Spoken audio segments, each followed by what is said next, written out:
life. You are listening to Kelly and Laura, just two unfiltered mums here to share the raw reality of parenthood. Hello and welcome back to #MumLife podcast. Today we welcome a new guest, Lyndsay, who is a mum who has her own podcast called Juggle, where she talks with guests about the challenges of juggling work with motherhood and all the rest. So welcome, Lyndsay. Do you want to tell everyone a little bit about you and all your family life, all your setup? Yep, sure. So hi, I'm Lyndsay. I am a mum of one, so I've got one little boy who's rapidly becoming a big boy. He's 4, he'll soon be 5. I started at school in reception in September. So such a milestone. Yeah, it was. I was terribly anxious about it, but it actually went okay, so that's good. I have a husband and I live in Hertfordshire.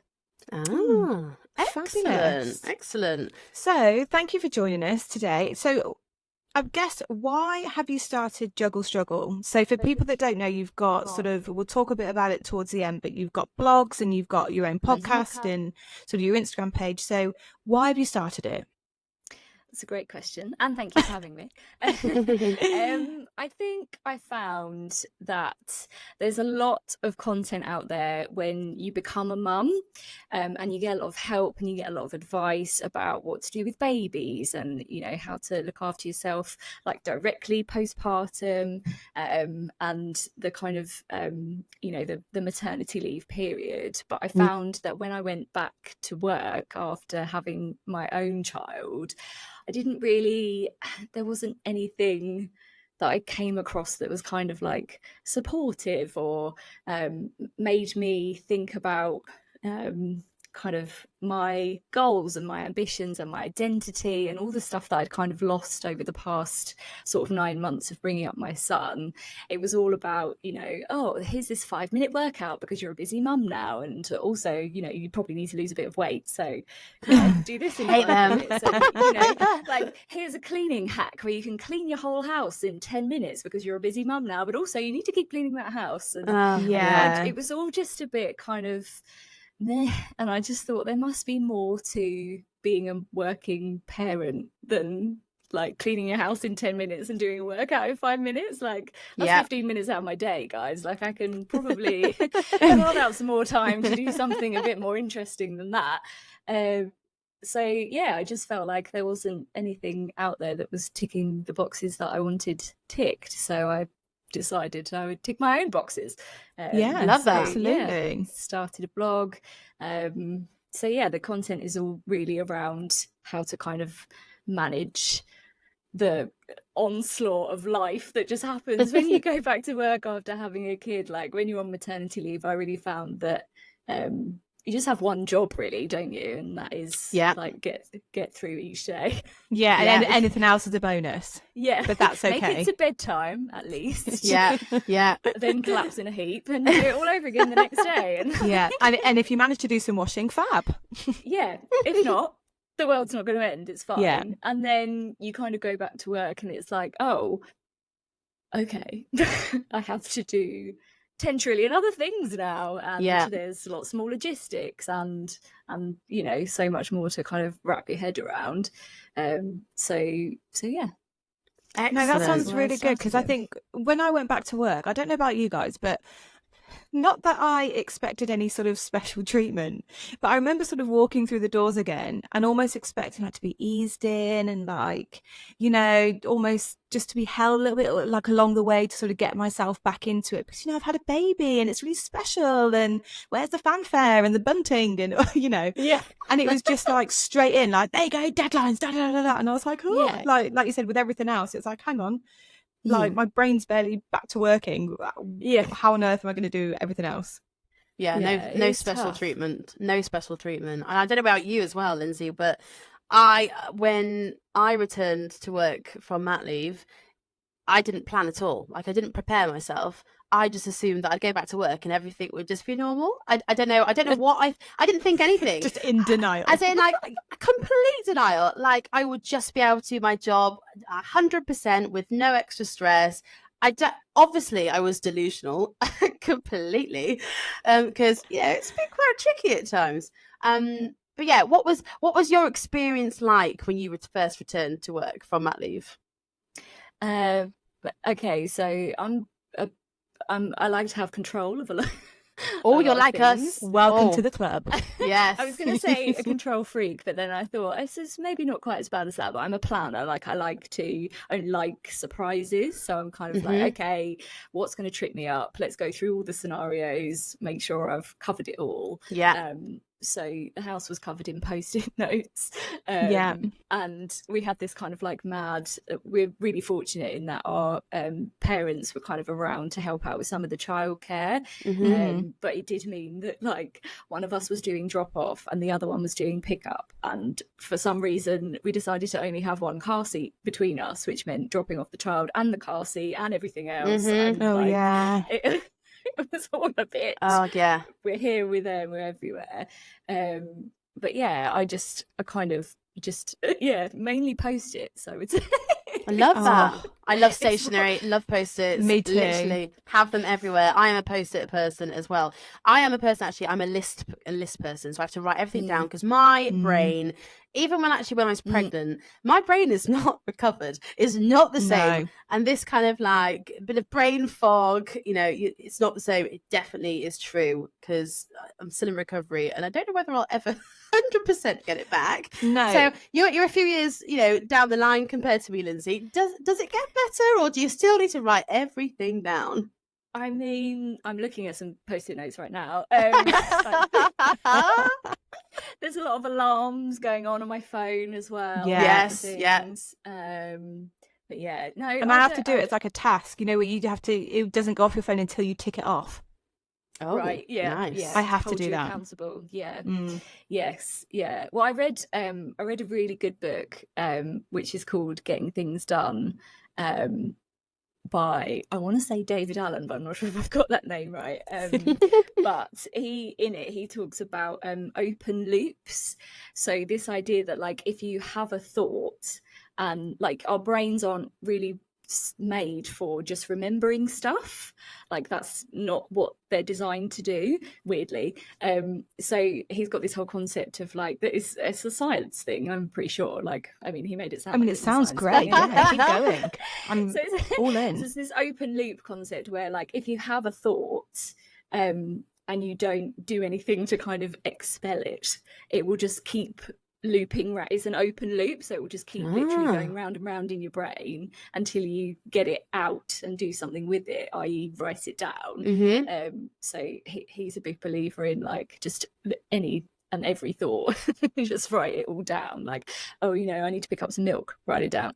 Need to book my car into the garage, write it down. So yeah, I do quite subscribe to that idea, because I do, like, otherwise I'm up at 3 a.m. going, crap, I didn't book my car into the garage.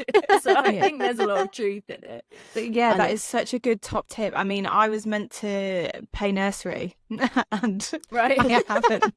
And then literally, but because I keep saying to Matt, I'm like, can you remind me? And he's like, yeah, because I don't think he appreciates just how bad my brain is. And and then literally we were getting the kids ready tonight for bed. And he went, oh yeah, so when you paid nursery, and I was like, I haven't. Dum. No, I haven't paid them. Oh my God. And he literally, I think sometimes he's in sheer disbelief. He's like, are you joking? And I'm like, I've just forgotten. Like, just forget.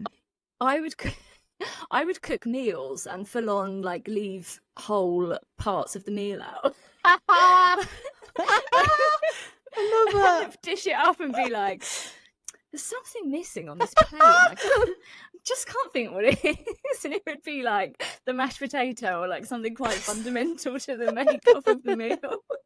Never the peas though, or like the little bit of it. Always remember that.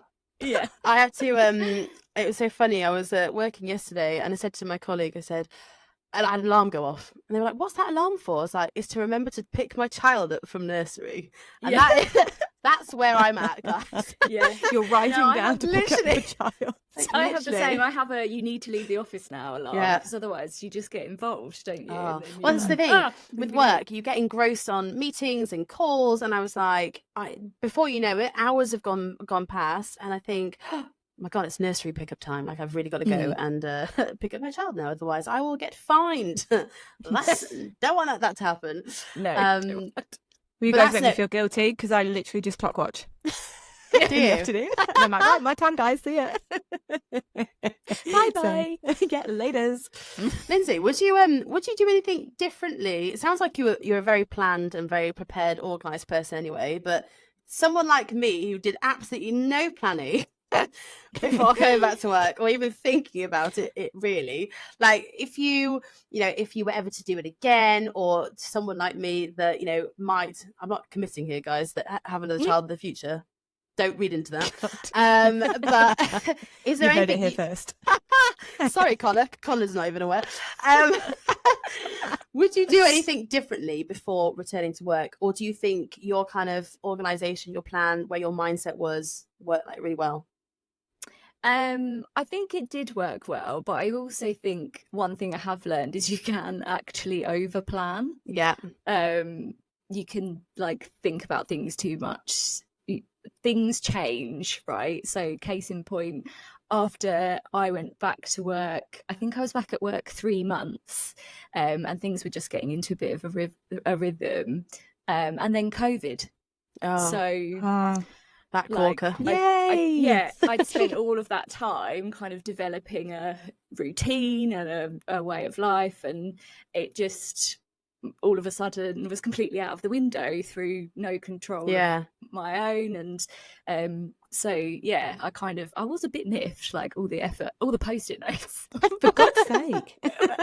Well, take these down now. But yeah, it kind of taught me that you can prepare yourself and that's fine, but also planning things to the nth degree is quite stressful sometimes, and you do have to let go sometimes of a bit of kind of like give yourself that kind of flex to just sort of be like, well, I'm gonna leave that part alone and we'll just see if it works out, and hopefully it will.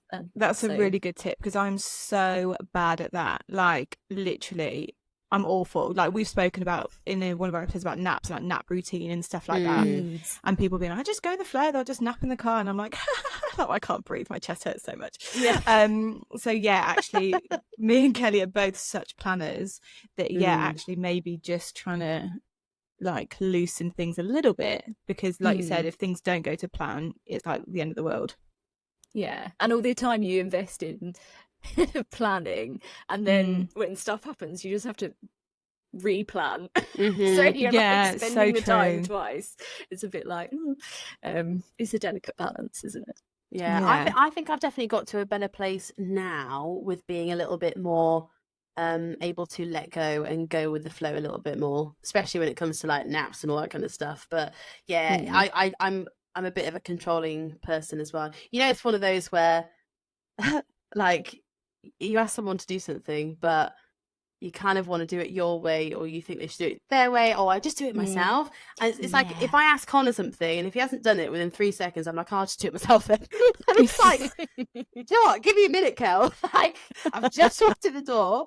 But that, it's just, I suppose, for me, letting go, maybe being a bit more like plan ahead, organised, if I did decide to. If we decide to have another child. But it's a really good tip. That is a really good tip. I mean, I think you do decide. I think you're in control there. Yeah, you do. You do have some of the over. By the way, you've got the womb. Yeah, but that candy's wrapped most of the time. So. Oh my God. Right, I'm so sorry. There's no warning there. Just completely went X-rated. Sorry. Oh my Lord. Connor's like, you can't make me. You can't make me. Okay, so maybe get to a different place before that happens. Psycho putting holes in it. No. Oh dear. Okay, so let's go back to I'm trying to claw it back, guys. So obviously the next sort of top tip that you would give people in terms of managing this juggle struggle Yeah, so I'm quite nerdy, as per planning chat we just had. But I like to take about 45 minutes at the end of the week just to kind of look over what's happened the week before. So I take a minute to kind of look at the good things that happened, particularly that I did, because I think you can be so like next thing, dentist appointment, school drop off, get to work, do the work stuff, go home, go to bed, that you forget that actually you do some good stuff. You know, and it can be like I remember one of my, it's called a weekly preview, and again it's kind of ripped off of that book that I said that I read. One of the things that I wrote in one of them was that I did some really great parallel parking at school pickup. I take my hat off to you. Because I was just like, small wins. It's one of those things. Yeah, exactly. Like, but I was really proud of myself because parallel parking, not my forte. And it was a parking tiny full space. Stop. It was a tiny space. It was raining. Like, if I messed it up, like there were people around. It's a really tiny car park, so there were cars like kind of waiting in the wings to like. Everyone's watching you. Yeah, let's say mess up, then I can have the space. I don't know what happened. It all just fell into place. I like went back in my mind to my driving lessons with my driving instructor saying, one slow turn to the left. And oh God, I can't even remember. Right, or whatever it was. And yeah, I just popped myself in the space. So gave myself a little pat on the back for that. Yeah. But yeah, like, I mean, you're not going to write a book every week, are you? So you do have to take the small wins. But I think it is important to look at that. And kind of give yourself and not stuff that's like happened to you, like oh, the nice lady smiled at me in the shop, like that's nice too, but more like I did that, I'm really proud of myself, as I think that's important to do and we skip it over, and then I just look at what's coming up for the week, so who's where they're supposed to be and how they're going to get there, and what's something I didn't see coming that's going to take me by surprise, like oh crap, it's my auntie's birthday and I've totally forgotten to get her a card, so now I have to send her some flowers, like all that kind of logistical stuff, and then like the life admin stuff. Yeah, exactly. And then once I'd got a handle on that, I kind of started layering in a bit more like me priority stuff as well. So like that's important. Like trying to kind of identify, like sometimes I love my family obviously, but sometimes I do find family life is quite a lot, and there'll be like trigger points for that, so like weekends away where like there's a lot of like sensory stuff coming at you and a lot of time and not much time to yourself.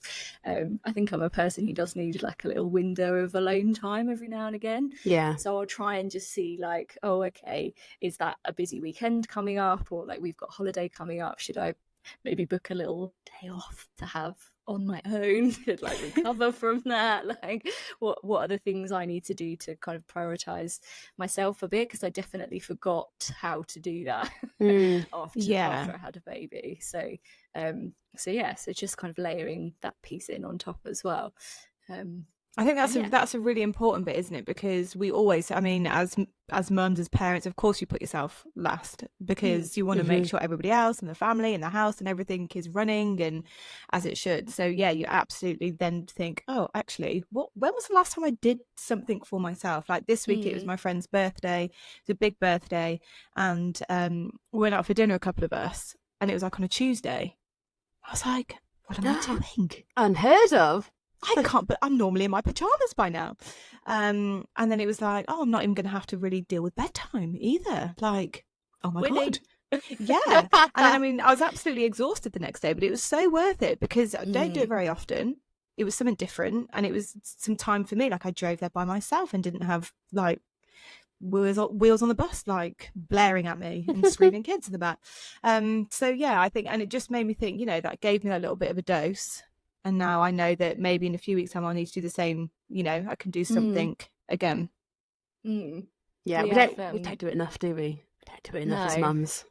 Absolutely not. Because I think you just forget. Yeah. I think, and it's so weird, isn't it? And also I think that after you have a baby, you are so different. Like I really struggled to know like how I would prioritize myself, even like what I didn't even really know what I needed and what that looked like. Like I was quite down with myself before. Like I knew what I enjoyed, what I didn't like. But yeah, probably about 6-9 months after I'd had my son, if you'd have said, oh, you can have a day on your own, do exactly what you want, don't worry about anyone else or anything, absolutely couldn't have told you. I just sat down. Yeah. Just sat quietly in silence. Yeah, like I just literally had no clue about what even prioritizing myself looked like. So that it's like, I feel like you have to make an effort to find that out. Find yourself again, isn't it? I remember I said my little treat always before having Mila was I got my nails done every month, and it was like my little treat, and it was like an hour and a half, good little chin wag, and it was my little kind of maintenance that made me feel better about myself. And I remember saying to my nail technician, I said, don't you worry, when Mila's here, I will make sure I'll be here every month. I'm going to come twice a month. Yeah, I'll prioritize my needs, my nails. Haven't seen her since maybe August last year. And I was like, and finally, like, we're about to go on holiday in a couple of weeks, which I'm very excited about, but also a little bit anxious about as well. And I have booked in. I've also booked to have my hair done. I thought, do you know what? For it's my birthday coming up as well, a little bit of a treat for me. I'm going to prioritize myself and get some time in and do a bit of self-care. Connor doesn't know yet, so he knows he's got to have me on his own. But but then how wild is it that we used to do that stuff all the time without even thinking about it, and now it's like, this is really special that we're going to do this for ourselves. Like, it's actually a thing. Whereas before we just wouldn't even I got to dinner all the time. You get your nails done all the time. Like, you feel like you have to justify it a little bit more now. I don't know. For me, I have to feel like I kind of apologize, going, "Oh, I'm going to go and do this. Is that okay?" Or even for like a shower, and even Connor will do the same. Connor go, "Are you okay? Are you okay if I have a shower?" I'm like, "Yeah, like go do it." But it's because he just walked in from work and needs a shower. I've had Mila all day, like on a Friday, and he wants to help, but he also needs to prioritize himself as well. So, but it's mad that we ask permission or feel like we've got to justify that stuff that is fundamental. It should be fundamental and something we do without thinking, really. But apologizing for basic hygiene. Yeah. Wild. Yeah. Well, like I say to Matt, this one will be a longer show because I've got to wash my hair. Is that all right? As if he's going to turn around and be like, no. It's not all right. You've got to go to work with that greasy hair. Crazy. How dare you have a hair wash? Oh no. Did you find it hard once you went back to work though to suddenly be on mat leave for, was it about 9 months you had off mat leave, was it? Or yeah. I was one of these people who's like, I'll be back in 6 months. I love work so much. Yeah. I'll see you soon, guys. I was even putting out of office on. Yeah. I'll be checking my emails. Didn't. Absolutely not. Did you find it hard to be away from your little one, then go back to work? Suddenly the house is quiet and it's like, oh, it's eerie. What's going on? That is a good question. So again, I really enjoyed maternity leave a lot more than I thought I would. Before I had a baby, I had a big thing about what am I going to do with a baby? like the idea of a maternity leave was just so boring. Yeah. And then I actually had my own baby and I was like, I'm quite into this actually. They do stuff and it's quite entertaining. There were some obviously long boring days, but I was quite keen to get back to work, have adult conversation, try and flex my brain a bit again.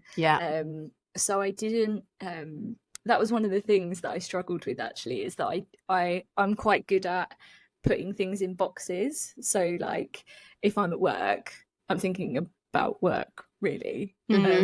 And I, like a lot of people, would be like, oh, you must be really missing your son, and I'd be like, no, should I be checking my phone every 5 minutes then, or enter mum guilt. Then you start thinking, I'm a bad person, aren't I? I was quite enjoying having a hot cup of tea and going to the toilet by myself. This is a great day. I'm coming back tomorrow, guys. Yeah, there's no small person in the cubicle with me going, mummy, mummy, mummy, mummy, mummy, I need a biscuit right now. You have no time to poo because I need a biscuit. I didn't have that in the work toilets. It was brilliant. So I kind of struggled with that a little bit, in that I kind of didn't. Well, that's okay. Yeah. But there was kind of like this heavy expectation that you should and also be worried about potentially what is happening to them. Yeah, like, I mean, whatever childcare situation you've got, they're probably dangling them off a cliff somewhere and, you know, shipping them out to sea. Like, that is definitely happening, and you should definitely be worried about it. It's just mad, isn't it? Like my parents had him, and spoiler alert, they've had children before. They're quite experienced in children, so he'll be fine.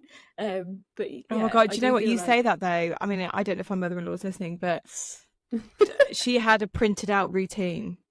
Wow. Yeah. What, Trace? Trace? No, my mother-in-law, so Matt's mum. Oh, mother-in-law. Well, I didn't hear that. See, brain is not the same.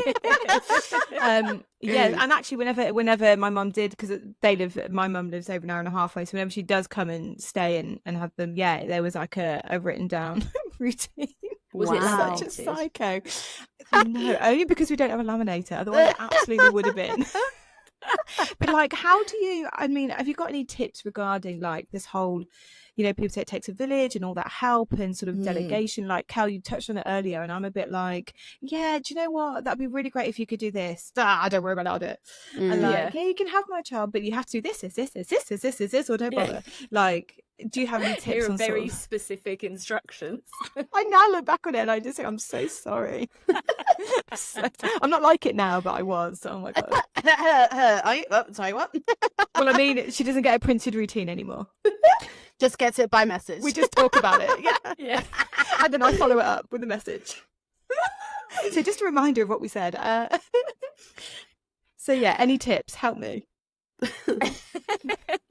Yeah, I do think learning to kind of asking for help is fine, but then you still bear some of the responsibility.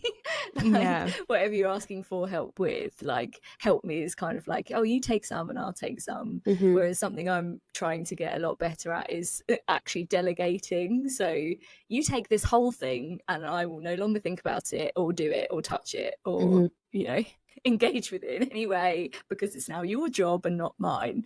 It is really hard. I think if you're in a work setting where you've got like if you're a manager and you've got a team who you can delegate to, that helps to kind of flex those muscles, doesn't it? But I've never been in that position, so delegating for me is a relatively new thing, especially at home. Like, I just, it's quite brave. I'm like I'm a keeping the peace person. So like, if I think it's hard to do something, I'll either avoid it or just do it myself. So like the idea of like delegating stuff to my husband was really like, oh, I can't do that. I can't ask him to do something. That's just mental. But I think that's how we think though as mums, isn't it? Like, how do you delegate without being probably thought about of being a nagging wife? It's just being telling him to do something. Do you know what I mean? Rather than actually delegation, giving the opportunity to upskill in that area. The area of ironing. Oh no, I don't let him do that. No, me neither. But it's literally proving our own points there. Well, I've made a start. It's going okay. I started with like small things, so like the things that you're happy to let go of. So like things like, so now we're in reception year. All of the birthday we're getting invites to all of the birthday parties. So it seems to be the whole class invites the whole class. Oh yeah, I hear this. So there's like 30 children, so that's like 30 birthday parties. That's like every weekend. Is that then 30 presents? Exactly. So oh my God. So things like that, I've started being like, oh, we're at so and so's party at the weekend. Can you sort out a present? Thanks, bye. Love and that. then run Nice. away quickly before he doesn't have time to go, no, sorry, I'm too busy. So yeah, I think you have to kind of start small and then also that, like, it shows you that the world doesn't implode on itself when you ask someone else to do something. Yes, like, yeah, it's true. there's no big But like you said, thunderbolts. that's difficult, isn't it, though? When you're not Mm. used to doing it, that's a really difficult concept to get your head round. So Matt finishes work early on a Friday. He finishes at 2, but the kids' nursery is by my work, so it's quite a detour for him to do pickup. He's planned that so well, I've just realised. But because he finishes early, obviously he wants to go to the pub, but he said to me his way around is, I tell you what, I'll do the food shop so we don't have to take the kids at the weekend, and then if I've got time after, I might just go for a quick pint. Is that all right? And at the time I'm just like laughing, like, just go to the pub. But actually he does the shopping list, he'll like meal plan, and he does the whole food shop, and I just come home and the fridge and cupboards are full, and I'm like, Oh, nice. I didn't even have to think about it. And it's made such a difference of just like offloading that one thing. That's really good. There's so much mental load, isn't there? Yeah. Like a trillion tabs open in your mind all the time. Oh, So yeah. even if you can just get rid of one, it's really helpful. You're like, if you start doing it like in your direct family, like you can do it to your kids. Like my son now, he's at an age where I'll be like, right, you made that mess, so you tidy it up, please. Yeah. Like that's, just sort of flexing that muscle, and then you can start asking your mum for stuff and your sister to do your weeding and things like that. Yeah, I get Mila to pick up her nappy bags and put them in the bin. I'm like, put it in the bin, and she picks it up now. She takes it to the bin, and she's getting good at that. She did that when I was there. Yeah, Nice. yeah. Start them young, guys. Start them young. Yeah. But it. no, I think that's really important, because I think, and not to take, there's some fantastic and amazing fathers out there, and we're lucky that all three of us have fabulous husbands and support. But I think a lot of the time the mum does take on a lot of the life admin. Just we have all those just things that are going in our head, 24/7 before we go to sleep. I've seen so many memes and jokes about before we go to sleep, we're thinking, have we done this? Have we done this? Have we done that? Have we done that? And the guy's already gone. Yeah. He's out. So true. He's out like the light. So I think that's a really good tip. Delegate and be comfortable with delegating, because it's okay to ask for help, isn't it? Especially from your spouse, from your partner. So no, look, I think it's been such good tips, like really good tips, and it's been amazing to talk to you. I've really loved this episode. I have laughed a lot. Me too. Too much, literally. But no, it's been so good to speak to you, Lyndsay. And thank you for all your tips on juggling the wonders of motherhood and beyond. So no, it's been great to have you on. Thank you. And just in case people missed it at the start, so your website is jugglestruggle.net, and on there they can find your podcast episodes, blogs, and sort of all your resources on there. And then your Instagram is at jugglestruggle2024. Yep, that's right. Amazing. So go follow, guys. Go and have a little look, a little read, a listen. But yeah, thank you so much. We have loved it. We've had an absolute ball. Thank you for having me. Thanks, Lyndsay. Speak to you all soon. Bye. Bye.